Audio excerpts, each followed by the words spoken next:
उस गांव में मंगला टी स्टॉल में अनामिका टी मास्टर के तौर पे काम करती थी और शारदा सप्लायर के तौर पे। उसी से पैसे कमाकर वो अपने पति, जो कि आवारे की तरह घूमते थे, उनकी देखभाल भी करते थे। मंगला टी स्टॉल के बड़े लोग फैन थे, वहाँ पे भीड़ लगी रहती थी और इसके पीछे का वजह था टी मास्टर अनामिका। बहुत ही कड़क, बहुत ही स्वादिष्ट चाय बनाया करती थी अनामिका। उस टी स्टॉल को चलाने वाली महिला का नाम था मंगला। अच्छे इंसान को वो देवी जैसा वरदान देती थी और बुरा इंसान हो तो भद्रकाली बन के चमड़ी उतार लेती थी। शारदा, देखो चाय के ग्लास पड़े हैं। देखो, यहाँ पे लोग चाय पीने आते हैं, हमें इस जगह को साफ सुथरा भी रखना चाहिए। ठीक है मालकिन, ग्लास हटा के साफ कर देती हूँ। पहले मैं जाके सभी को एक बार चाय दे देती हूँ। इसीलिए तो शारदा, तुम सास बहू के लिए मुझे गर्व होता है। मंगला इस तरह कहती है।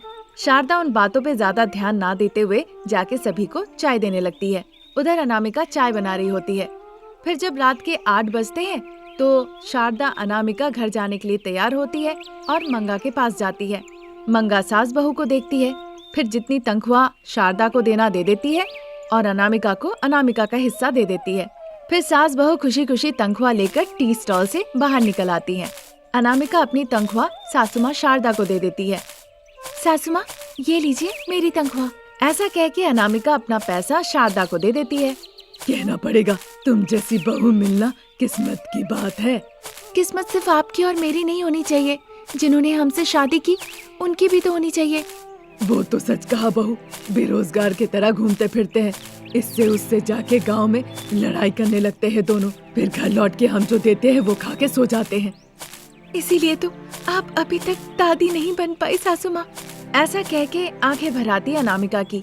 शारदा बहू को समझाती है और कहती है, मैं तुम्हारी तकलीफ समझ सकती हूँ बहू, सड़क पे मत रो, अच्छा नहीं दिखेगा। मैंने कितनी दफे समझाया है पर वो समझने की कोशिश नहीं करता। क्या तुम्हें नहीं पता क्या करना चाहिए? लगता है इस जन्म में वो किस्मत नहीं है मेरी माँ जी। जब तक मैं जीऊंगी बस चाय ही बनाती रहूंगी। जो चाय बना के पैसे मिलते हैं वो भी मैं आपको दे देती हूँ। ऐसा कहकर दुखी होते होते सास बहू घर लौट आती है। घर के बाहर बगान में बाप बेटा दोनों बैठे हुए थे, क्योंकि दरवाजे पे ताला था और चाबियां महिलाओं के पास थी। यही वजह है कि बाप बेटे घर के बाहर घूमते रहते हैं और पैसे नहीं होते हैं, इसीलिए घर के सामान भी वो बेच देते हैं, जो कि सास बहू को बिल्कुल पसंद नहीं था। फिर सास बहू चुपचाप जाके ताला खोलती है और अंदर चली जाती है। उनका मिट्टी का घर कई जगह से टूटा हुआ था, जिस वजह से बारिश की पानी, सूरज की रोशनी सीधा अंदर जाता था। चूँकि सर्दियों का मौसम था तो बर्फ भी जाता था। फिर बाप बेटा घर के अंदर जाते हैं। अरे ओ शारदा, तनख्वाह मिल गई तुम्हें? अगर हाँ कह दूं तो मारपीट करके पैसे लेके उन पैसे को आवारागर्दी में उड़ाओगे क्या? और क्या बेटा रमेश? हाँ पिताजी, आपको कभी ना कहा है? आप ना क्यों कहेंगे भला? कभी नहीं।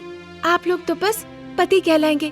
जिस तरह आप कभी बर्ताव भी नहीं करते, आप लोग तो हमारा कभी ख्याल भी नहीं रखते। इस बात से रमेश नाराज हो गया। अनामिका, तुम्हारी आवाज ऊंची हो रही है। ऊंची तो होगी बेटा, और वो ऊंची क्यों ना करे भला सुनो।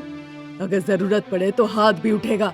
एक बार तुम दोनों अपनी आंखें खोल के देखो, इस तरह से कौन अपने परिवार में रहता है, जरा बताओ। यही तो वजह है, मैं कह रहा हूँ कब से कि इस घर को चलो बेच देते हैं। हमारे सर से छत ले लोगे तो क्या हम पेड़ के नीचे जाके रहेंगे? अरे वाह वाह शारदा, बड़ा अच्छा कहा है तुमने तो। तुम ज्योतिष वोतिष हो क्या? भविष्य भी बता देती हो। उनकी बातें सुन के महिला को समझ में आ गया कि उनसे बात करना ही बेकार है। वो मिट्टी के चूल्हे पर खाना बनाती है, फिर खाती है। जहाँ देखती है बर्फ ना गिर रहा हो वहाँ पे जाके सो जाती है। बाप बेटा दोनों खुद से चावल सब्जी परोसते हैं, खाते हैं और वो भी सो जाते हैं। अगले दिन सुबह सुबह सास बहू जब काम के लिए जाने वाली थी, तभी बाप बेटा उन दोनों को रोकते हैं और तनख्वाह के लिए लड़ाई करने लगते हैं। सास बहू रोती धोती है, कहती है अभी भी तनख्वाह नहीं मिला और काम पे चली जाती है। इसी तरह वक्त निकलता है। उस दिन दोपहर हो गया, पर मंगला के चाय के दुकान में उस दिन भीड़ नहीं थी। इस बारे में शारदा और अनामिका मंगला से बातचीत कर ही रही थी। ठीक उसी वक्त प्रसाद और रमेश वहाँ आ पहुँचते हैं और आते ही मंगला को गालियाँ देने लगता है कि क्यों अभी तक उनकी पत्नियों को वो तनख्वाह नहीं दी है। बहुत हंगामा किया, मंगला को धमकी दी और वहाँ से चले गए। इस बात से मंगला को बड़ा गुस्सा आया और गुस्से में आके सास बहू दोनों को काम से निकाल दिया। तुम्हारे पति आके मुझे इतनी गंदी गंदी बातें कही, मेरा पूरा सम्मान चला गया। तुम लोग यहीं पे थी पर एक शब्द नहीं कही। अब तुम लोग यहाँ पे काम नहीं कर सकती हो, जाओ यहाँ से। अगर आप हमें इस तरह से निकाल देंगे काम से, तुम अपना घर कैसे चलाएंगे जब तक नया काम ना मिले? ऐसा कहने पे मंगा उन लोगों को 2 महीने की तनख्वाह ज्यादा दी और उन्हें काम से निकाल दिया। अब क्या करे, कैसे वो अपने परिवार को चलाए? वो बहुत परेशान थी और बहुत चिंतित थी। तभी अचानक अनामिका के दिमाग में एक तरकीब आती है। सासू माँ, अगर हम खुद चाय बना के बेचे तो कैसा रहेगा? और कोई तरीका भी नहीं है, चाय बनानी पड़ेगी, पर कहाँ बेचेंगे? लॉरी अड्डा, ऑटो स्टैंड और वो जगह जहाँ पे बहुत ज्यादा भीड़ भाड़ रहती है सासू माँ। आखिरकार सास बहू ने एक दूसरे से बात करके फैसला लिया कि वो ऑटो स्टैंड के पास चाय बेचेंगे। इसीलिए वो मिट्टी का चूल्हा बना के वहीं पे बेचना शुरू करती है। जो भी ग्राहक अनामिका के दुकान में चाय पीने आने लगे, उन्हें अनामिका की बनाई हुई चाय बहुत पसंद आने लगी। फिर एक के बाद एक लोग आने लगते हैं। सास बहू की कमाई भी अच्छी हो जाती है। वो एक नया टी स्टॉल लगाते हैं और अच्छे पैसे कमाने लगते हैं। तभी एक दिन बाप बेटा उदास होकर सास बहू के दुकान के सामने खड़े थे। शारदा अनामिका उनकी परवाह ना करते हुए अपने काम में व्यस्त थे। शारदा, माफ कर दो हमें सबक मिल चुकी है। जब हमारे पॉकेट में पैसे होते थे तो दोस्त हमारे साथ घूमते थे, बातचीत करते थे, पर जब पैसे नहीं है तो सब हमें अवॉइड कर रहे हैं। हाँ माँ, अब आवारा बन के नहीं रहना चाहते, अब हम जिम्मेदारी के साथ जीना चाहते हैं माँ। इतना कहकर रमेश आके शारदा का पैर पकड़ लेता है। प्रसाद भी रोने लगते हैं। सास बहू अपने पतियों में इस तरह का बदलाव देखकर बहुत खुश होती है। तब से वो सभी एक साथ मिलकर चाय की दुकान चलाते हैं और सब एक साथ खुशी खुशी जीवन बिताने लगते हैं। जैसे ही अंधेरा हो जाता था, ठंड बढ़ना शुरू हो जाती थी। हर दिन की तरह रात के करीबन 8 बज रहे थे। शारदा अपनी मिट्टी के चूल्हे के पास बैठी हुई थी, जो कि घर के बाहर था। वहाँ आग जल रही थी। वहाँ पे शारदा की 2 पोतियां भी थी, जिनका नाम था भाव्या और मैत्री। वो भी आग के मजे ले रही थी। वो दोनों सरकारी स्कूल में पढ़ा करती थी। दादी, अगर हम आग के सामने बैठते हैं, हमें गर्माहट महसूस होगी, हमें फिर बिल्कुल ठंड नहीं लगेगी। हाँ दीदी, तुमने बिल्कुल सही कहा। जैसे ही हम आग के पास आए, सारा ठंड गायब हो गया। हम जैसे गरीब को ये आग चावल देती है, सब्जी बना के देती है, गर्म पानी देती है, रोटी देती है और ठंड में गर्माहट भी देती है। वो तो ठीक है दादी, अब क्रिसमस आने वाला है, वो हम अपने घर में कैसे मनाएंगे? हम गरीब लोग हैं बेटा, हमारी किस्मत में कहा कि हम त्योहार या जश्न मनाएं, उसके लिए पैसे भी लगते हैं। ऐसी बात है तो फिर हम क्रिसमस नहीं मना पाएंगे दादी माँ। नहीं बेटा, पर ये बताओ, रविवार को तुम और तुम्हारी बहन क्या करोगी? थोड़ी देर हम खेलेंगे, फिर हम थोड़ी देर पढ़ाई करेंगे, पड़ोस की गौरी के घर जाके थोड़ी देर टीवी देखेंगे, फिर लौट के आके खाना खा के सो जाएंगे। उस दिन भी स्कूल की छुट्टियां है, तो रविवार को जो करती हो वही चीज उस दिन भी कर लेना। जब शारदा ऐसा कह ही रही थी, तभी अनामिका जो नौकरानी का काम करती थी, वो लौट आती है और आके आग के पास बैठती है। ये क्या बहू, तुम खाली हाथ आई आज? किसी ने कोई बचा हुआ खाना नहीं दिया क्या? नहीं सासू माँ, आपने घर पे खाना नहीं बनाया? नहीं बहू, मुझे लगा तुम कुछ खाना ले आओगी, वही खा के हम सब सो जाएंगे, इसीलिए कुछ नहीं पकाया। अरे सासू माँ, फिर तो बच्चे भूखे होंगे। अरे वो सुमन के घर से तुम सूखा बिस्किट लाई थी ना, वही खाकर अभी पानी पिए हैं। बच्चे, जब माँ पूछ रही है तो जवाब देना चाहिए ना, उसे लगेगा कि मैं खाली हूँ। बताओ कि तुम लोगों ने ही खाया है। इसमें सोचने का क्या है दादी, आपने 2 बिस्किट मुझे और 2 बिस्किट बहन को दिया और बाकी पूरा पैकेट खुद खा ली। बताओ ना बहन। फिर वो शरारत भरी चिट्ठी काटती है अपनी बहन को। उसकी बहन इशारा समझते ही कहने लगती है, हाँ दादी, जब मैंने और बिस्किट मांगा तो आपने कहा मेरा शरीर बड़ा है, मुझे ज्यादा भूख लगती है, इसीलिए आपने पूरा पैकेट का बिस्किट अकेले ही खा लिया, और अभी आप कह रही है कि हमने बिस्किट खाया है। इस तरह से वो दोनों शारदा को चिढ़ाने लगती है। शारदा का मुंह बन जाता है। अनामिका समझ जाती है कि उनकी बेटियां दादी को चिढ़ा रही है। ये देखकर अनामिका कहती है, बच्चे, मैं अपनी सासू माँ को जानती हूँ, तुम चाहे कुछ भी कह लो, मैं नहीं मानने वाली। अभी हम 3 वक्त खा रहे हैं। एक वक्त था जब 2 वक्त का खाना नहीं मिलता था, तब तुम लोग मेरे पेट में थे। मेरी सासू माँ खुद ना खा के मुझे खाना खिलाती थी। ऐसी है मेरी माँ। ये सुनकर शारदा की आंखें भर आती है। भाव्या और मैत्री जाके दादी को प्यार से पप्पी देती है। ये देखकर अनामिका बहुत खुश होती है। चाहे कितना भी चूम लो, क्रिसमस मनाने के लिए हमारे पास पैसे नहीं है। वैसे वो हमारा त्योहार भी तो नहीं है।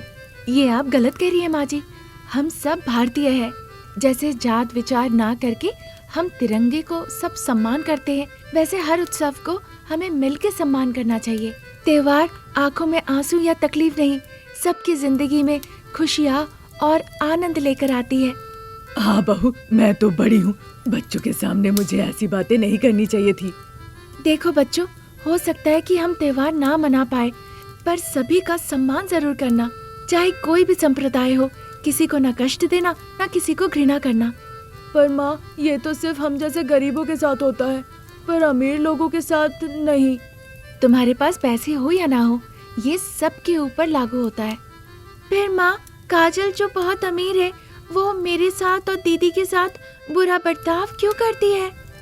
पैसे स्थायी नहीं है, दोस्ती, प्यार, बंधन ये असली है। बहन ने सही कहा माँ। जब मैं और बहन स्कूल जा रहे थे, उसने हमें एक पेड़ के नीचे रोक लिया और हमारा मजाक उड़ाने लगी। कहने लगी कि अमीरों की तरह गरीब कभी भी कोई त्योहार नहीं मना सकता। क्या यह सच है माँ? देखो बच्चे, भले ही हमारे पास पैसे ना हो, हमारे पास अच्छा दिल है, प्यार है, मुस्कुराना जानते हैं, बात करना जानते हैं। और जहाँ तक क्रिसमस मनाने की बात रही, हम कैसे मनाएंगे? ये सब ईश्वर की कृपा है। ये सब छोड़ो बहू, बहुत भूख लगी है, चावल सब्जी बनाओ। ठीक है सासू माँ, आप आधा घंटा रुकिए, मैं खाना पका के ले आती हूँ। फिर हम खाना खाते खाते इस विषय में चर्चा करेंगे। फिलहाल शांति से बैठिए जरा। ऐसा कह के अनामिका घर में ही एक डब्बे के पास जाती है। वहाँ से थोड़ा चावल लेती है, उसे अच्छे से धोकर उसे आग में चढ़ा देती है। फिर बैठ के सब्जियाँ काटने लगती है। तब तक शारदा बच्चों के साथ हंसी मजाक बातचीत करती है। आधे घंटे के अंदर अनामिका का सब्जी चावल बनके तैयार हो जाता है। फिर चूल्हे के पास बैठकर सब खाते हैं। अनामिका जाके सोने के लिए सबका बिस्तर लगा देती है। एक बिस्तर में अनामिका और मैत्री, दूसरे बिस्तर पे भाव्या और शारदा सो जाती है। अगला दिन था क्रिसमस का। अनामिका कुएं के पास बैठकर कपड़े धो रही थी। शारदा चेयर पे बैठ के रेडियो में पुराने दिनों के ईसा मसीह के गाने आ रहे थे, वो गाने सुन रही थी। तभी एक कार आके उनके घर के सामने रुकती है। उस गाड़ी की आवाज सुन के सभी उसी दिशा में देखने लगे। उस गाड़ी से कावेरी उतरी, अपनी बेटी काजल को साथ लेके। वो दोनों उनके घर आए। अमीर कावेरी को देखकर अनामिका जल्दी से अपनी कुर्सी बढ़ा दी उसे बैठने के लिए। कावेरी बैठ जाती है। मैडम, आप हमारे यहाँ? क्यों, मैं आ नहीं सकती क्या? इतने दिनों से तुम मेरे यहाँ काम करती हो, तो मैंने सोचा इस बार क्रिसमस क्यों ना तुम्हारे यहाँ मना लूं। काजल, अपने दोस्तों को बुलाओ। ठीक है माँ। भव्या, मैत्री, मेरे पास आओ। काजल के बुलाने पे भव्या और मैत्री दोनों उसके पास जाती है। फिर एक दूसरे से हाथ मिलाती है। सॉरी, अब से हम दोस्त हैं।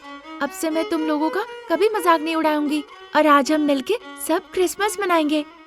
ऐसा कहकर फिर वो मिलकर पूरा घर सजाते हैं। घर के सामने एक बड़ा सा क्रिसमस ट्री लगाते हैं और सामने एक स्टार भी लगाते हैं। अब अनामिका के घर में त्योहार का माहौल बन चुका था। काजल बैग में कपड़े ले आकर भव्या और मैत्री को दिया। अनामिका और बच्चों ने नए नए कपड़े पहने और सभी मिलके एक साथ क्रिसमस खूब एंजॉय किया।